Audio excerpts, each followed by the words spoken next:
Carlo Ancelotti, the secret ringer who patched up Pasolini and Bertolucci. Like any Sunday match worthy of the name, played in the park before a crowd that barely reached double figures including the dogs. On that March morning a couple of ringers had been drafted in last minute. But this was different, a special match and some ringer. Although no one knew who he was then, and didn't find out for 46 years, the kid called up that day, standing arms crossed at the edge of a forgotten photograph, now stands 90 rather more followed minutes from joining Paco Gento as the most successful man in European Cup history. It was Parma, the spring of 1975, and two films were being shot just a few miles apart, Pier Paolo Pasolini's Salo, or The 120 Days of Sodom, and Bernardo Bertolucci's 1900, Novecento in Italian, starring Robert De Niro and Gerard Depardieu. Bertolucci had been Pasolini's protégé, but he took exception to his mentor's criticism of Last Tango in Paris and their relationship had soured. Which was when the actor Laura Betty suggested that, as they were using the same production company and filming so near, they could organize a match to bring them together, Novecento v Salo. They met at the Cittadella, cars parked around the pitch, 16 March, kick-off 9:30 a.m. Salo played in the blue and red stripes of Pasolini's beloved Bologna, whose players had been among the protagonists of his documentary Love Meetings. Designed by the film's wardrobe manager, Novecento played in bright purple shirts with the name of the film splashed across their chest in yellow letters. They wore multicolored rainbow socks. Some Super 8 footage was shot by Bertolucci's producer wife, Claire Peplo, but never released and not seen for years. There was a cake and even a silver trophy for the winner.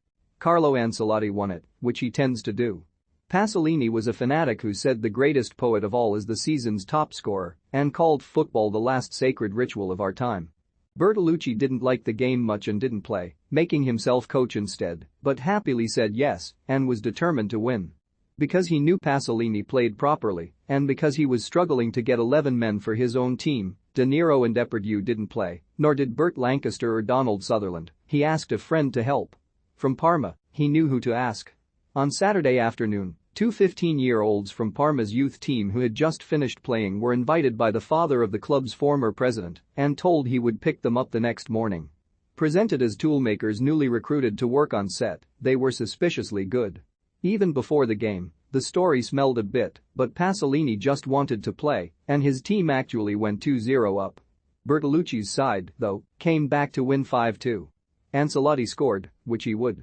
Pasolini was not pleased, or so it goes. But it had worked, football had brought them together again. That November, Pasolini was brutally murdered in Ostia, near Rome, his beaten, crushed and burned body found on a football pitch. It is a case still not satisfactorily solved. Openly gay, there had been theories that it was a hate crime, politically motivated or carried out by the mafia. These were the years of lead, or Anni di Piombo. The convicted killer retracted his confession after 29 years, and new evidence uncovered suggested that rolls of film from Salo had been stolen and that he had been the victim of extortion. This year is the 100th anniversary of Pasolini's birth, his legacy and love for football still felt. The Italian Institute of Culture has invited Philosophy Football FC, a London club who have played in shirts bearing his quote after literature and sex, "Football is one of the great pleasures," to launch a book about their story 4 days after the Champions League final.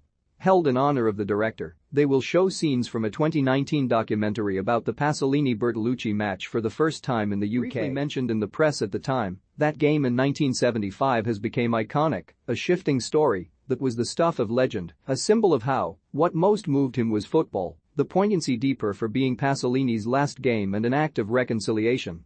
And when it comes to legacy, what could be greater than the lad who played in it? Except that Ancelotti wasn't part of that legend and Pasolini never knew. Nor did anyone else really, the connection not definitively made even as late 2019. Some of the witnesses in that documentary, Centoventi contro Novecento, suggested that the teenager might be Ancelotti, and it certainly looked like him, but he only occasionally came into shot, a subplot they could not confirm. He had never said anything, which says something about him. It wasn't until Gazzetta dello Sport took the photo to him in March last year that he conceded, "Yes, that boy is me." The picture of the two teams had been taken by Deborah Beer, the photographer on the set of Salo. Ancelotti had never seen it before, wanted to know where they had got it from and asked for a copy. He stands at the end, a center forward then, and, in his own words, a tiny bit tubby. He remembered it all clearly, a game without tactics, and with total freedom, a joy.